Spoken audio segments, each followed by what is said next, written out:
Hey guys, so I just got to play Hades 2, the early access, and despite the controversies, I actually think it's better in almost every aspect in terms of gameplay. So right off the bat, if you did not like Hades or if you do not like roguelikes in general, then this game will probably not change your mind. So if you're wondering if that may be the case, it's probably not.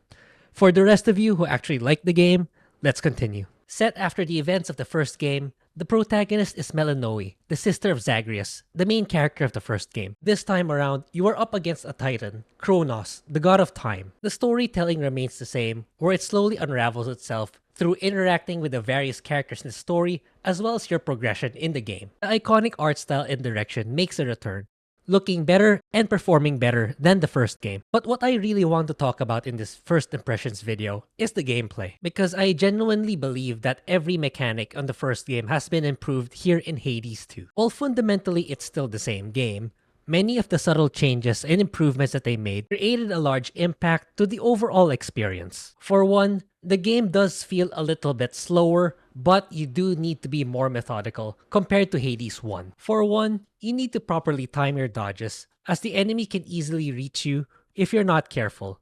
While there's less particles on the screen, I do notice that they can easily reach you if you're not careful. In comparison to the first game where I kept spamming the dodge button, which admittedly worked in the early game. While Zagreus had more of a warrior build in Hades 1, Melinoe in Hades 2 is more of a witch or a mage build. Hence, the magic system is a heavy emphasis in combat. And because of that, in Hades 2, not only will you be managing your health, but as well as your magic pool. The key features in combat remain intact, such as attack, special, and cast. But the catch is in Hades 2, whenever you try to hold these attacks, these consume your magic gauge, yielding a stronger version of these attacks. I like this system better, as the UI indicates when it's optimal for you to unleash the charge attack, compared to the first game, where you kinda had to rely on your intuition when to release the charge attack. I also like the fact that this system replaced the mechanic in the first game, where you had to throw that red stone ability, because I really did not like that ability, because it never catered to my playstyle. So I'm glad that that was removed in this game. Another improvement in the sequel is how to obtain and equip passive abilities in the meditation system. In the first game, you had to acquire resources to purchase those abilities. And if you wanted to refund the abilities, you're gonna have to revert it and then purchase the new ones, which was very unintuitive. In Hades 2, this was been refined through the meditation system, where you need to take note of two resources, namely Grasp and Raw Materials, where Grasp is the maximum threshold where Melinoe can equip abilities, while the Raw Materials can be used to acquire new ones. So let's say for example, you have 5 Grasp, and increasing attack power costs 3 Grasp, and increasing magic costs 2 Grasp. Now that you have consumed 5 Grasp, you cannot acquire new abilities unless you 1. Retract one of the abilities. Let's say for example, you retract the increased attack power and you want increased movement speed instead.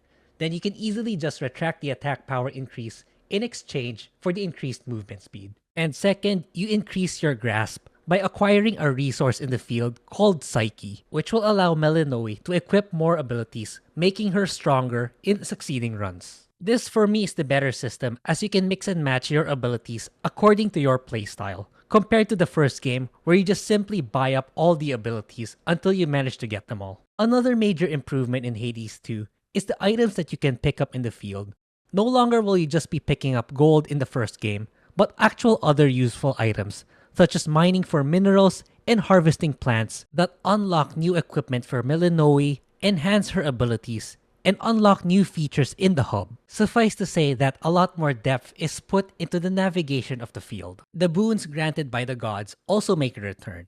And in addition, there are also new titans that actually help you in your cause to defeat Kronos, which includes a lot of creative enhancements to your attacks and a new ability called Hex, which is a deadly ability that can easily annihilate your foes. And that wraps up my first 2 hours of my experience of the early access of Hades 2. The narrative remains strong, the art style remains gorgeous, and every aspect of the gameplay has been refined and improved. I will make another video as I complete the early access or I have a more holistic experience of the game. For now, these are my initial thoughts on Hades 2. What do you think about the game? Have you already bought the early access? Or do you plan to get the early access? Sound off in the comment section below. And if you like this video, do drop a like and do consider subscribing if you have not already. I'll see you in the next video. Take care.